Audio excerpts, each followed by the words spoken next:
everybody. Welcome back to the Prime Pediatric Podcast. I am super elated. I have Dr. Brook Sheehan with me. She's a close personal friend of mine.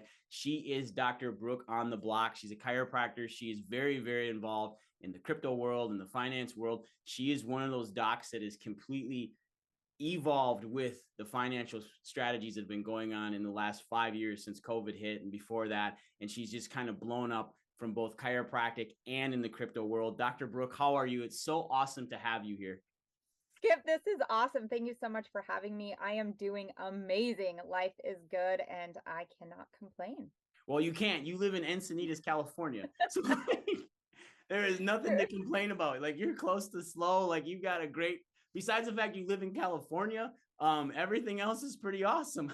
Yeah.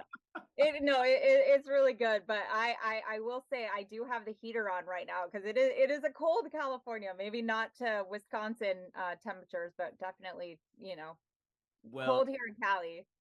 Yeah, I mean, it's 32 degrees out here today. So, yeah. But oh my gosh, it's 70 in the office, so I'm fine. You're good. Yeah, you're good. You got the heat going. You're comfortable. Dang right. And I am so happy to have you on here. A lot of my docs may or may not know who you are. I know that you have an amazing podcast called Dr. Brook on the Block, and we're going to get into that in a little bit. Dr. Brook, would you give us a little bit of a background as far as who you are, what you've done in the chiropractic world? Because I know at one point you were very involved in family practice and peds and kids, and just your life is really cool. You are this massive ball of sunshine out in California, and I think that's why that state's always warm. So can you give us a little background on yourself? You're too sweet. Yeah, I am. So I've been in chiropractic. I'm actually a new, quote unquote, new chiropractor, I guess you could say. Graduated in 2019. Was a patient in chiropractic when I was pregnant with my child, and really wanted to, without getting into all the weeds and the details, I will share with your audience that I was born with a very mild case of cerebral palsy that affects the entire right side of my body. So my right hand doesn't do what my left hand does. Like I said, very mild because most people don't notice, but I think it's a part of my story that I want people to know about, because despite any sort of limitations you may believe that you have, you can do the things that you set your mind to. And chiropractic was one of those things that I was like, I will never be able to adjust a single person, let alone, like anybody. And here I am doing chiropractic all day long, working with patients, getting people healed and helping, the human body do its thing. But the chiropractic journey started during that pregnancy with my child, because I'm like, I need to make sure my hips are aligned. I need to make sure everything is in place, because I want to have the most epic natural childbirth ever. No drugs, no surgery, no nothing. Like, just get this child out in the most beautiful kind of way. And love that. Yeah. And so from that, I was really inspired to go into the chiropractic profession myself. Prior to that, my background for 12 years was in the accounting, financial accounting field. And so I do have a lot of background in that financial world, which kind of ties into what I'm doing with the crypto and blockchain space. But yeah, I mean, I've been working, like I said, I graduated in 2019, working with patients since then. Like, very next day after I moved back to San Diego, I was right into practice. And I love what I do. That is awesome. Now, Dr. Brook, do you practice by yourself? Are you a solopreneur? Like, what is your practice like? Yeah, so I am practicing with another doc in an office. He is planning on retiring in a few years. He has mentored me and really helped me achieve a certain level in practice. And then I also have my own practice within the practice where I see my own patients and work with my own people. So a little bit of both worlds, right? Mm-hmm. What do you primarily go down when you're in practice? And Dr. Brook, are you involved in more family practice? Are you taking care of a lot of families? Are you taking care of a lot of pregnancies? Being in Cali, is it more athletic based? I mean, how is that working for you? It is more, I would say my practice is more functional based. So depending on, I mean, anybody in any walk of life, whether it's a child or a geriatrics patient, deals with, issues that may not be, a lot of things with chiropractic. We say, yeah, that's a chiropractic can help with that, but sometimes people are dealing with really chronic GI issues and they're not getting the results or the necessary changes that they need to be getting from their like conventional medicine practitioner. So as a chiropractor who practices more functional medicine type approaches, I'm really able to cultivate a plan for them that not only includes chiropractic adjustments, which is the most important thing, Yep. but also nutritional plans, supplement plans, different point like exercises and things that they could be doing at home to help really elevate that level of healing that they are looking to achieve. And I love that. I was just actually literally having a conversation 10 minutes before I got on here with a patient talking about this exact same thing. And she's a naturopath. And she was Yeah, talking about this. And she's like, "Hey, Dr. Skip, do you believe that some of these body issues can be due to malnutrition, can be due to lifestyle choices?" And I'm like, "Yeah, absolutely. Tara, you've yeah, been my patient for over 6 months. That doesn't make you like you had to ask me that question." And she smiled and laughed. And then she's like, "Well, do you think that sometimes organs can cause spinal subluxations?" And I'm like, "Oh, let's rabbit hole on this because we can definitely talk somatosomatic, visceral somatic, and somatic and visceral. yeah, So we can go down that whole road of organ, vertebra, vertebra, organ, and vertebra, yes, vertebra." And I did, and she was like, "Oh my God, you just blew my mind." And I'm like, "Well, that's how the body works, lady." And I yes. love that approach. And what we were talking about though, what we really got on was, and I'm not going to soapbox out on you, but there's a lot of chiros at times that will choose nutrition really quick and circumvent the chiropractic aspect of everything.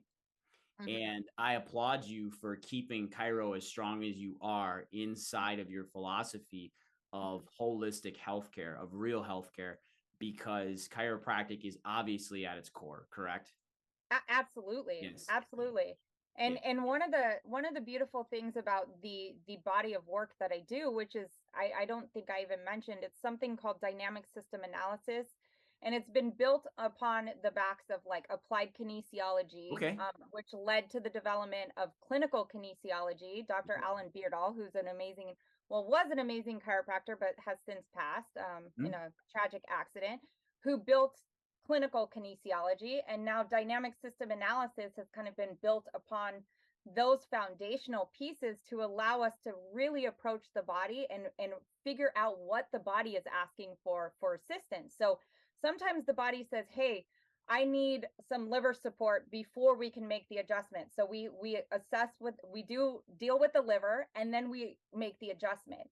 And Mhm. so when I'm working with patients remotely, because I do a lot of this via telehealth, and I have patients all over the globe, Egypt, Canada, the Love it. United States, Mhm. and the very first thing on their care plan when I'm giving them their care plan is, hey, these are the areas of your spine in which you need to be adjusted. Now, some people may hear that statement and go, well, how are you able to like tell them exactly? You haven't physically touched them, you haven't done anything. How are you able to physically tell them what needs to be adjusted? The same way Skip and It's I are on this Zoom call, we don't know all of the pieces that are in line that are like allowing us to watch this video, but there is energy Yes, there that is is. being emitted, and the body gives off that energy, and it kind of helps lead me into where things need to be. So a tiny little success story. I've had multiple patients. Most of my patients, telehealth, will I say don't ask the chiropractor what they're adjusting until after they make the adjustment, and then tell me. And so they'll ask, and and their like eyes are super wide open. Oh my God, it was exactly what you said. I'm like, it's fun. It's definitely fun. I think that goes back though, Dr. Brook, to being fully in tune with your patient and being in that Yes, moment. Like me and you can connect energetically right now. Like I see your yes, face, you see mine. I see your smile. Like I can feel you all the way from California. And that's the amazing part of it, right? It yeah, doesn't matter. We're all energy. We're all put together that way. Our brain's what's running that energy. But most importantly, honestly, it's understanding physiology, the merit chart, and in energy. So you got patients coming in complaining, like you start noticing that we've got pancreatic dysfunction. Oh my God, like we pretty much know the thoracic spinal areas that directly control those organs. So it's yeah, easy to be able to converse to a patient and say, these are the areas that we need to have checked because this has direct organ control. This has direct control with this system.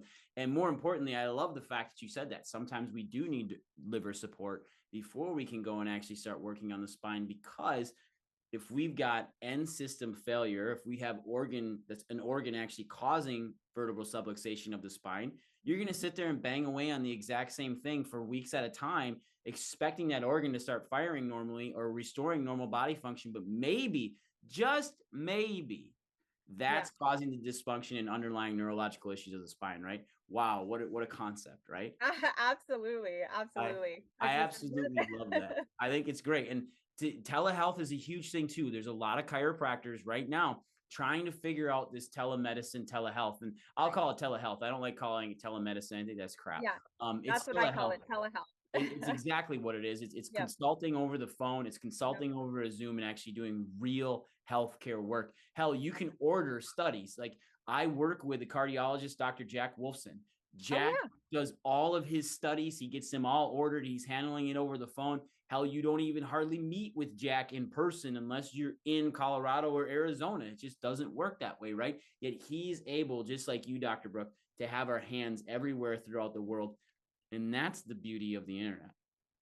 It's the beauty of the internet. It's Mhm. just the beauty of being able to like connect with other human beings and help them, in my philosophy, reach physical, spiritual, emotional, and mental healing. Like Yeah. you have to have all those legs of health in line. It's not just and you know this, Skip, it's not just the absence of pain that determines whether you're healthy or not. There are other underlying things that may be there that down the line you might be like, well, I don't understand how I got cancer. Maybe you were dealing with a lot of anger issues, resentment, holding on to things that you didn't understand were impacting your Mhm. insides physically. It's a huge thing because we got Yeah. mental, physical, and emotional stressors, right? And Yep. we can get toxic in any sort of environment, and we can think ourselves toxic just as quickly. And Totally. you know the whole adage of we talked about this in school, and I know you've heard it too. Like you can think yourself sick all the time. Yeah. And case in point, I've had patients come in, my mom as well. Like I've seen people deal with cancer, and there's no explanation behind it. Yet Hmm. we've still got it. And Yeah. what caused the body's inability to adapt to control the cancer, the stress that's going on the inside? And this is massive. And being in the pediatric world, like I am in family practice and really early on baby world, we see this a lot with stress in mom at the time of birth Yeah. and Yes. massive cortisol levels being too high when they're birthing these babies, and these babies are coming out addicted to cortisol. They're addicted to stress already, so they're born in a high stress sterile environment that is probably in an induction 5 times out of 10, if not 6 times out of 10. They Yeah. may be cesarean, which is going to be 4 times out of 10. Like we start looking at these stats, right? So massive problems. And then Hmm. we're wondering why these children are developing lifelong problems, why we're seeing obesity going through the roof in children right now. It's sugar consumption, but it's also they've been under stress since birth and they've been under stress since in utero, Yeah. which is huge. And Yeah. I love the fact that we can go this route and I get a chance to talk to you about this because you being a mama and you going through the birth process and you having this beautiful baby, Yeah. there's a lot that goes into that, correct? There's a lot more that goes into that than I think people really truly understand. Hmm. I am in no way passing judgment in what I'm saying here, but I really feel like it's almost harder to go the unconventional route, to choose to eat organic, to choose to not, consume the sugars, to choose to do all of these things that are very non-normal compared to what we're being fed in the mass media in terms of, yeah, you just eat whatever you want. This is the time of your life where you're allowed to gain as much weight as you want, and you're, doing all these things during this pregnancy without really factoring in what is that human being's life going to look like many years from now. And Hmm. I will tell you, like, I am pretty strong-willed, and so despite the fact that people are just like, oh, don't get your high hopes on that natural birth, don't get your don't put so much like eggs in that basket. I fought, like, I won't say I fought for that, but I fought for that in terms of like fighting against their negative thinking about things. And I chose to make those decisions to get adjusted during my pregnancy, to eat quality food, to do all of these things. My daughter is 11 years old right now. The woman will maybe get sick for like a day, and very rarely does she get sick, and she comes out of it so easily, so quickly, so anything. And where her classmates are dealing with all sorts of sicknesses, cavities in their teeth, silver teeth Oh my already, and all gosh. these things, Yes. Epigenetic hormones, periods toxicity. starting.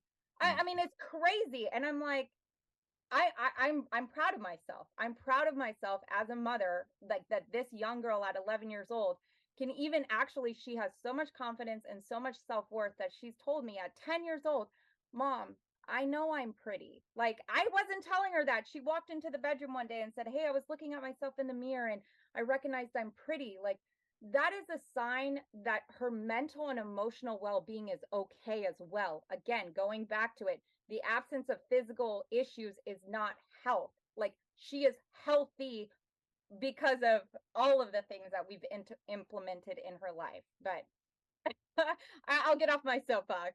No, you can stay on it. I love it. And I'm super, I hope this doesn't sound derogatory or like I'm trying to be like a guy talking to a woman, but I'm super proud of you and the way Thank you. one, you've raised this girl, 11 years old. Like I have a son who turns 12 in a month. I have a Yeah, daughter who's 14 and a half.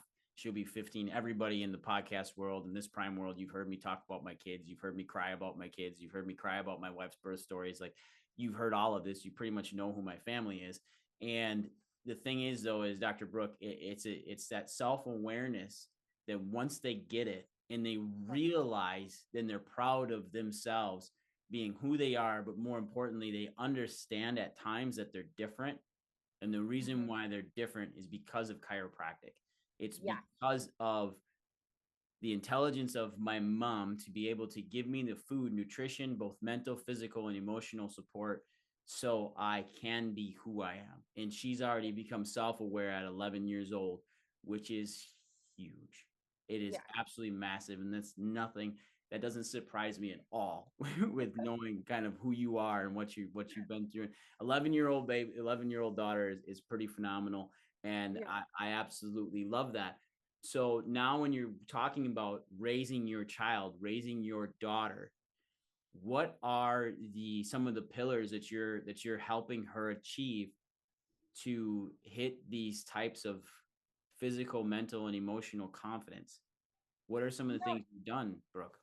yeah, it's I feel like sometimes, generationally, like me growing up, I felt like I was just a child. And so I was talked to like a child and not talked to like a human being, and I'm not gonna, my childhood was great. I had great family. Like it wasn't horrible. I mean, there was obviously things that could have been better, but my mom, I'm the oldest of 5 kids, and I was just kind of like, "How are you doing? Good, check the box. Okay, next kid, how's everybody doing?" There wasn't a lot of emotional connection there, right? And so for me, like really investing in this child, and it's the reason I say I only have 1 kid. I have so much respect and love for people who have multiple children, but for me, I knew that I was like a one and done type of thing because of the emotional outpour into this human being to help her create this self-awareness and this self-confidence. It's her getting to see my journey of growth and personal development. And you mentioned earlier, just about like this beautiful light that you see in me, and I receive it all and I accept it. But that hasn't always been my story. That hasn't always been the narrative that I would present and put out there. But as I grew and as I'm continuing this journey of growth, she's got to witness that. And so I get to talk to her at the level in which she's at. I'm not talking to her like way up here when she's down here in her mind, but as she develops and grows, she gets, more mentally like uh, able to handle certain conversations. And so that's really how I've done it. It's just been a daily process of making sure that we connect and that we have those moments of understanding, hey, you're going to feel anxiety, you're going to feel fear, we're going to feel all of these things, and those are okay. It's not to stuff it down, but to figure out how we can best move through it. And that those are the tools that I've shared with her because I'm using those same tools with myself. So, Yeah, that's amazing. And it's not easy to move through those tools, even as an adult. And here we are right. trying to talk to our children and help them manage it. And she's 11, man. Like she's gonna be in seventh grade next year. So it's like I think Yes. right. So she'll be Yes. in seventh Yep. grade. That's when like literally the shit hits the fan and things become really different in middle school and then high school and everything changes, right? Yep. And we see this. My daughter brings up questions to me all the time at 14 that I don't expect 14-year-olds to ask, let Yeah. alone be able to answer. But then Peyton and I get into heavy topics of finances and investing, and we're going to get into that in a minute here. And Yeah. I think hearing this story from you as one, the type of woman you are, female chiropractor, which is amazing, but then to raise a daughter on this caliber that has that much self-awareness just speaks to the volumes of how you take care of your children. And I know for a fact that's how you take care of your patients and how Yes. much you care for them, because you just can't, otherwise it's incongruent. And then people see through the crap and they won't do anything with you anyways. It's funny you say that. I just have to say this really quick. Is before I jumped on this call with you, I was on a call, like a follow-up call with one of my telehealth patients who lives up in Chico. And she's doing so well, and we have probably one more session together before she actually fully gets released. And I always tell my patients it's so bittersweet, because my ultimate goal as a practitioner is for you to not need me. I want you to be doing so well that the only time you reach out to me is like, hey, things are falling apart or whatever, can you help me put everything back together again? And I can come in there, crisis relief, and help you. But I like, releasing patients is so hard for me, but it's like the best feeling in everything. It's like, I know that I'm going to be releasing this child at some point. I can't hold her and keep her all to myself. Like, she needs to go into the world. And that's exactly what I'm doing with my patients. It's like, I want to keep you. You're my best friend and I love you, but I can't. Like, that's not incongruent with what I'm doing. I think that's So, amazing, because it's what's going on there is you're lightly getting used to letting go of your daughter at yeah. it's going to be 10 years down the road, hopefully. That Yeah. that is absolutely amazing, Dr. Yeah. Brooke. I am totally loving this conversation.